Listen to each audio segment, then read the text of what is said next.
ہے کہ ہر چیز حرام ہے الا یہ کہ اس کا حلال ہونا ثابت کیا جائے، یہ نہیں ہے۔ مباحات کا دائرہ بہت وسیع ہے۔ مباحات کے اندر آپ امرہم شورا بینہم، اپنے باہمی مشاورت سے جو چاہے طے کر لیں۔ کتاب و سنت کے انجنکشنز کے ساتھ یہ بہت اچھی بات کی، اس پہ میں ابھی ایک بات کرتا ہوں۔ پہلی بات تو یہ ہے کہ نشہ حرام ہے، شراب کا لفظ نہیں ہے۔ نشہ اقتدار کا بھی ہو سکتا ہے، نشہ دولت کا بھی ہو سکتا ہے، نشہ طاقت کا بھی ہو سکتا ہے، اسی طرح نشہ کسی چیز کو کھانے یا پینے سے، لیکن یہاں تو شراب کے لیے استعمال شراب اور نہیں، یہ آپ کیسے کہہ سکتے ہیں کہ یہ رجس من عمل الشیطان ہے فاجتنبوہ، بعد آ جاؤ۔ تاریخ میں یہ لکھا ہوا ہے کہ بہت سے لوگ جو بہت پیورسٹ اسلام میں بلیو کرتے ہیں وہ تو خمیری روٹی بھی نہیں کھاتے کیونکہ اس میں خمیر ہے، اور خمر سے، کیونکہ خمر جو ہے اس کو منع کیا گیا ہے، تو خمیری روٹی بھی اسی زمرے میں آ جاتی ہے۔ اور حضرت عمر کے زمانے کا ایک واقعہ ہے جو ابھی جس کا ذکر انہوں نے کیا ہے، ایک اس میں کاروان میں ان کا ایک غلام بہکنے لگا تھا، انہوں نے اس کو سزا دی اور اس کو کوڑے لگوائے، تو اس نے ہاتھ باندھ کے یہ عرض کی کہ میں نے تو یہاں کسی کے مشکیزے سے جوس پیا تھا۔ تو انہوں نے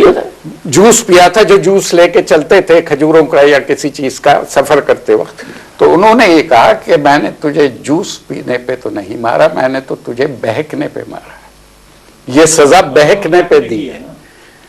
تو اس کی اور بھی مثالیں ملتی ہیں تاریخ میں، جو بیسک چیز یہ بھی بہکنا علامت ہے نشے۔ ہاں، ایک فقرہ انہوں نے جو ایک بات کہی کہ زیادہ چیزوں کی اجازت ہے الا کہ وہ منع کی گئی ہے، یہ بہت بہت اہم پوائنٹ ہے۔ جب یہ بحث ہو رہی تھی ابتدا میں کہ پاکستان کو مذہبی ریاست ہونا چاہیے یا پاکستان کو مسلمان میجورٹی کی ایک جمہوری ریاست ہونا چاہیے، تو جو دو اسکول آف تھاٹ سامنے آئے تھے ان میں سے ایک اسکول آف تھاٹ وہ تھا جس کو تقلیدی کہا جاتا ہے، جو یہ کہتے ہیں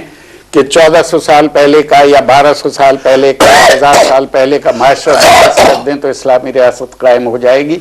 دوسرا اسکول یہ کہتا تھا کہ ہر وہ چیز اپنائی جا سکتی ہے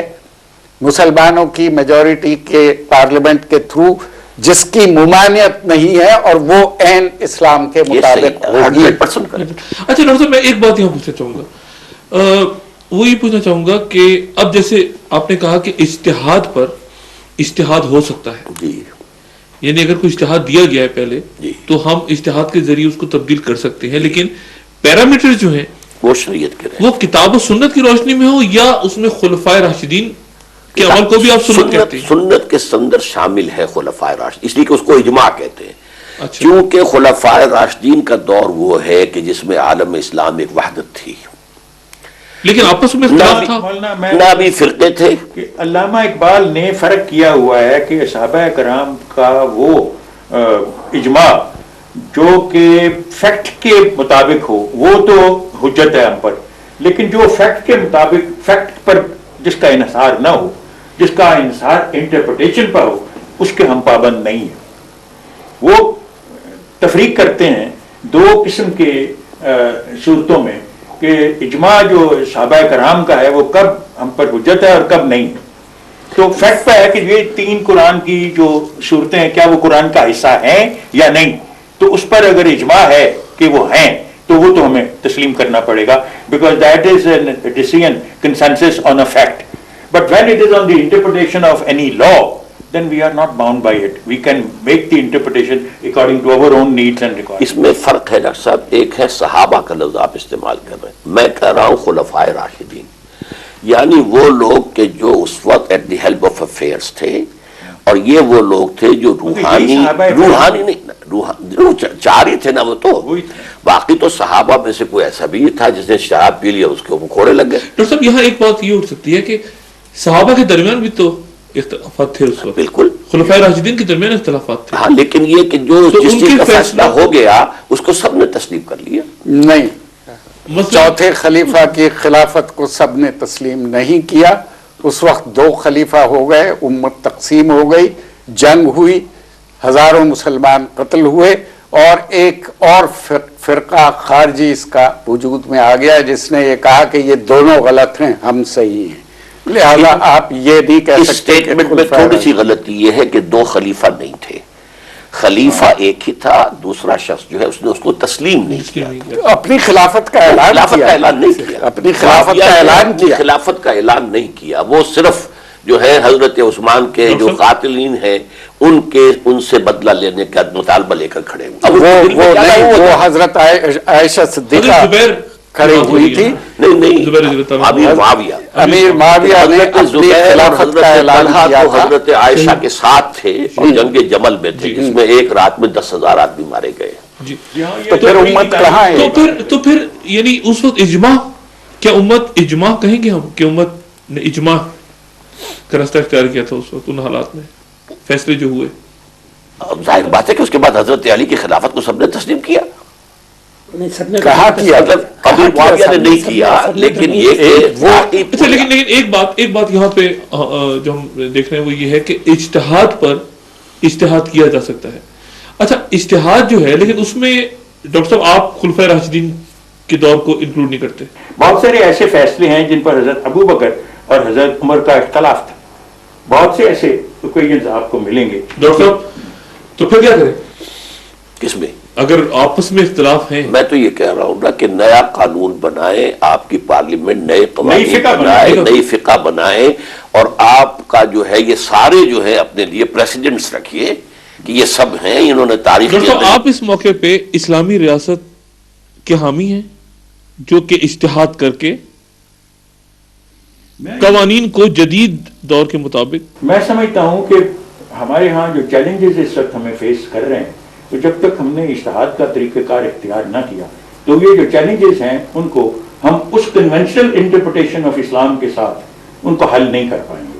اور اس لیے مشکلات پیدا ہوں گی۔ نتیجہ یہی ہوگا کہ جو بھی ہم لوگ جو چمٹے ہوئے ہیں تقلید کی بنیاد پر ان پرانے ائمہ کے فیصلوں سے، اگر یہی سلسلہ جاری رہا تو نتیجہ اس کو یہی ہوگا جو سیکولرزم کا ہوتا ہے کہ ہم اپنے معاملات کے بارے میں جو بھی قوانین ہیں ان پر خدائی قوانین کے بجائے انسان کے بنائے ہوئے قوانین پر انحصار کرنا۔ ڈاکٹر صاحب آپ متفق نہیں ہیں، آپ کہتے ہیں کہ اجتہاد سے بھی اگر جدید دور کے مطابق تبدیلیاں لائی جائیں یا بہتری لائی جیسا ابھی میرے خیال سے یہ بات واضح ہو گئی ہے کہ اجتہاد کا بھی پیرامیٹر ہے، ایک ہی اسی فریم ورک میں رہ کے آپ اجتہاد کر سکتے ہیں، لہذا آپ کے لیے ایک فریم ورک اگر ہو گیا تو یہ تو ایک سرکل ہے نا، اس سے آپ باہر نہیں نکل سکتے، اور دنیا جو ہے وہ ایک جگہ جمی ہوئی نہیں رہتی ہے، دنیا تو مسلسل آگے کی جانی پڑتی ہے، نئے پرابلم پیدا ہوتے رہتے ہیں، اس کے لیے نئے خیالات، نئے آئیڈیاز آنے چاہیے، وہ قرآن اور سنت سے متصادم بھی ہو رہے ہیں، یہی تو سارا مسئلہ ہے۔ اس لیے جب تک آپ ایک تو تب بھی آپ ان کو الاؤ کریں گے، آپ یعنی اس فریم ورک سے نکل کے جب تک آپ سیکولر آئیڈیاز کی طرف آ کے ان مسائل کو حل نہیں کریں گے تو پھر سیکولر تو لادینیت ہو گئی نا۔ پھر نہیں، لادینیت میں نہیں کہہ رہا، دین کو آپ نے بالکل نہیں، وہ تو ڈاکٹر صاحب کو کہہ رہے ہیں، دین کو میں کہتا ہوں آپ اپنی نجی زندگی تک رکھیں، یہ جتنے بھی معاملات ہیں ان کو آپ ایک سیکولر اس کے اندر لا کے اس سے کیسے اجتہاد ممکن ہے یا اجتہاد نہیں بلکہ مکمل؟ میں ذاتی طور پہ میں یہ سمجھتا ہوں کہ موجودہ دور میں یا آنے والے وقت میں مذہب کا سیاست سے کسی قسم کا کوئی تعلق ممکن نہیں ہے، کیونکہ آپ اگر 1400 سال پہلے یا 2000 سال پہلے یا 2500 سال پہلے کے نظریات کے مطابق یا اصولوں کے مطابق موجودہ زمانے کو انٹرپریٹ کرنا چاہیں گے تو وہ اجتہاد مکمل طور پہ ان کو تبدیل کرنے کے لیے ہوگا، جس کی آرتھوڈاکس انٹرپریٹیشن میں ان تمام مذاہب میں اجازت نہیں ہے، اس پہ بلیسفیمی کا کیس بن جاتا ہے۔ مثلاً کون سا قانون ایسا ہے جو آپ سمجھتے ہیں کہ اسلامی قانون ایسا ہے جس کو صحیح معنوں میں اگر نافذ کیا جائے تو وہ جدید دور کے مطابق؟ مثلاً اگر میں یہ کہوں کہ ہاتھ کاٹنے کا قانون آج کے پاکستان میں نافذ نہیں ہو سکتا کیونکہ وہ